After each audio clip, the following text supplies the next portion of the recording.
الحمدللہ وکفا وسلام علی عبادہ الذین اصطفی اما بعد فاعوذ باللہ من الشیطان الرجیم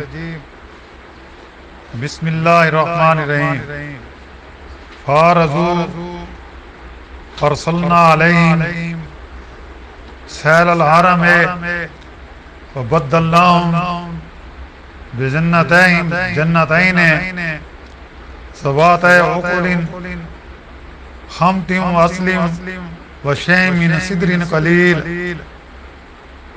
لیکن انہوں نے روگردانی کی تو ہم نے ان پر زور کے سیلاب کا پانی بھیج دیا اور ہم نے ان کے ہرے بھرے باغوں کے بدلے دو ایسے باغ دیے جو بدمزہ میووں والے اور بکثرت جھاؤ اور کچھ بیری کے درختوں والے تھے.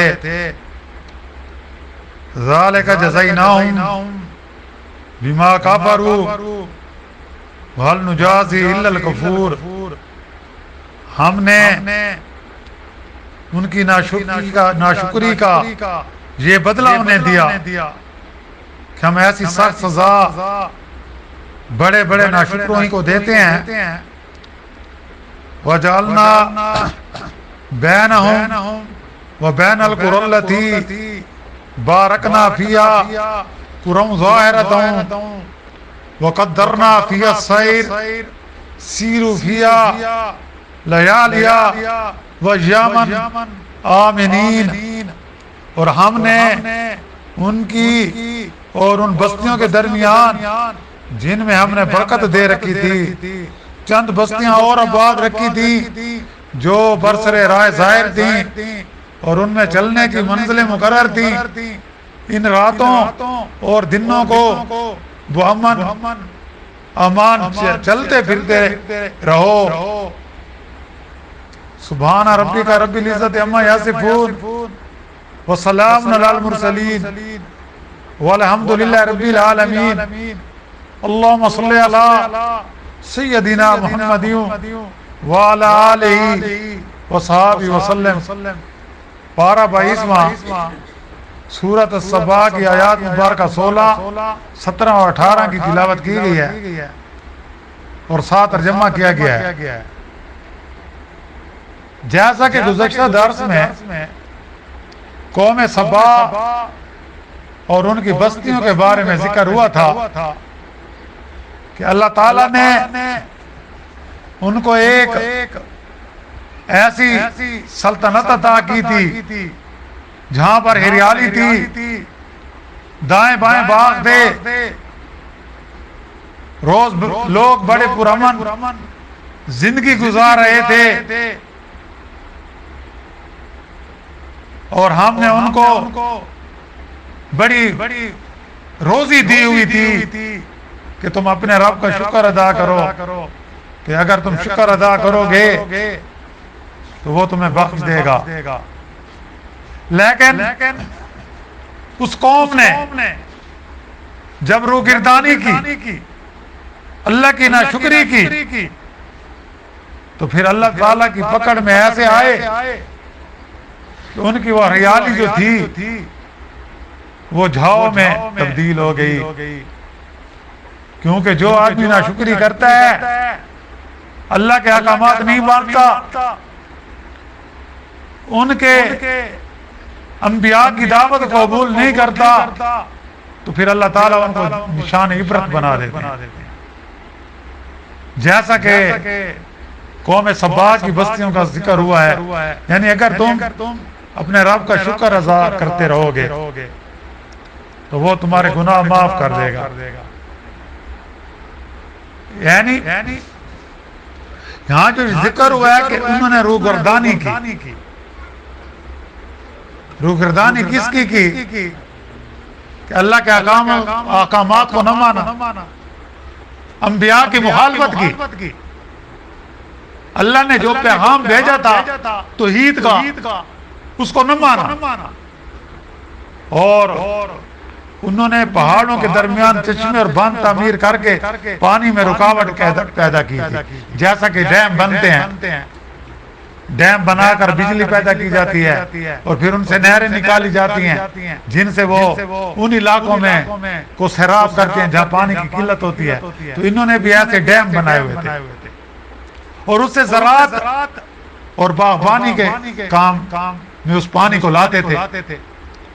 تو اللہ نے فرمایا جب انہوں نے ہماری ناشکری کی تو ہم نے تن تو تیز سیلاب کے ذریعے ان بندوں اور کشتوں کو توڑ ڈالا اور شاداب اور پھلدار باغوں کو ایسے باغوں سے بدل دیا جن میں صرف قدرتی جھاڑ و جھکاڑ ہوتے تھے, یعنی ایسے جھاڑیاں پیدا ہوتی تھی جن میں اول تو کوئی پھل لگتا ہی نہیں تھا, اور کیسے لگتا, اگر لگ بھی جاتا تو وہ کڑوا ہوتا, کسیلا ہوتا, بدمزہ ہوتا, جنہیں کوئی کھا نہیں سکتا تھا. اور البتہ کچھ بیری کے درخت تھے جن میں کانٹے زیادہ بیر کام تھے. تو پشتے یا بند یعنی جو انہوں نے ڈیم بنائے, ہم آج کل کے دور میں اس کے لیے جو اصطلاح استعمال ہوتا وہ ڈیم کی ہے. یعنی ایسے زور کا پانی اللہ تعالیٰ کی طرف سے آیا جس سے ان بندوں میں شگاف پڑ گئے, پانی شہر میں آ گیا. اللہ رحم کرے جو ہمارا تربیلا ڈیم ہے یہ غالباً ایشیا کا سب سے بڑا ڈیم ہے. اگر خدا نہ خواستہ اس میں شگاف پڑ جائے نا, لاہور میں 7 فٹ پانی کھڑا ہوگا. اب اس کے ساتھ جو علاقے ان کا خود اندازہ لگائے تو یہی ان کے ساتھ معاملہ ہوگا کہ ان بندوں میں ان ڈیموں میں شگاف پڑ گئے جس سے ان کے مکانات ڈوب گئے, باغوں کو بھی انہوں نے اجاڑ کر ویران کر دیا. یہ بند سد مارب کے نام سے مشہور ہے, یمن کے علاقے میں تھے. ملکہ سبا کا جو علاقہ تھا, جو سلطنت سبا تھی, وہ یمن کے علاقے میں تھی. آج بھی وہاں پر ان کے آثار ہیں, جیسا کہ یہاں ذکر ہوا ہے کہ وہ بستیاں, کیونکہ قریش مکہ جو تھے وہ تجارت کیا کرتے تھے, تو ان کے 2 راستے تھے, ایک شام کی طرف ایک یمن کی طرف. تو یہاں یہی ہے کہ جب آپ سفر کرتے ہیں تو برسر راہ زہر ہیں بستیاں. کچھ بستیاں تو ختم ہو گئیں, کچھ بستیاں اب بھی زہر ہیں, اور وہ برکت والے بستیوں سے مراد شام کی بستیاں. شام کا علاقہ بڑا سرسبز ہے. یعنی ہم نے ملک سبا, یمن اور شام کے درمیان برلب سڑک بستیاں آباد کی ہوئی تھی, جنہوں نے زیرن, بعض نے ظاہرت ان کے معنی متواصلہ یعنی وہ ایک دوسرے پہ بات اور مسلسل کی ہیں. جیسے آپ جاتے ہیں, ایک مثال دیکھ لیں, فیصل آباد سے لاہور جائے نا تو آپ کو بس بالکل علاقہ آباد نظر آئے گا, بستیاں نظر آئیں گی, کارخانے نظر آئیں گے. چلے جائیں لاہور تک. اس طرح جو بڑے بڑے روڈ ہیں مشہور ہیں, جی ٹی روڈ, تو آپ ان پر سفر کریں تو آپ کو وقتاً قصبے نظر آئیں گے. تو مفسرین نے ان بستیوں کی تعداد 4700 بتائی ہے کہ یمن اور شام کے درمیان جو برلب بستیاں تھیں وہ 4700 تھی.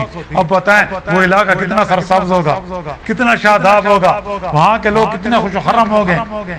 تو یہ ان کی تجارتی شاہراہ تھی جو مسلسل آباد تھی, جس کی وجہ سے ایک تو ان کے کھانے پینے اور آرام کے لیے ذات راہ ساتھ لینے کی ضرورت نہیں پڑتی تھی, اور دوسرے ویرانی کی وجہ سے لوٹ مار اور قتل و غارت کا جو اندیشہ ہوتا تھا وہ بھی نہیں ہوتا تھا کیونکہ یہ آباد علاقہ تھا. تو جہاں اللہ نے یہ کہا. اور پھر ان کی منزلیں مقرر تھیں. جس طرح سفر پر جاؤ نا, راستے میں ریسٹورنٹ آتے ہیں, آرام گاہیں آتی ہیں, وہاں جو ہے ڈرائیور گاڑیوں کو روک لیتے ہیں کہ کسی نے کچھ کھانا پینا ہو تو کھا لے.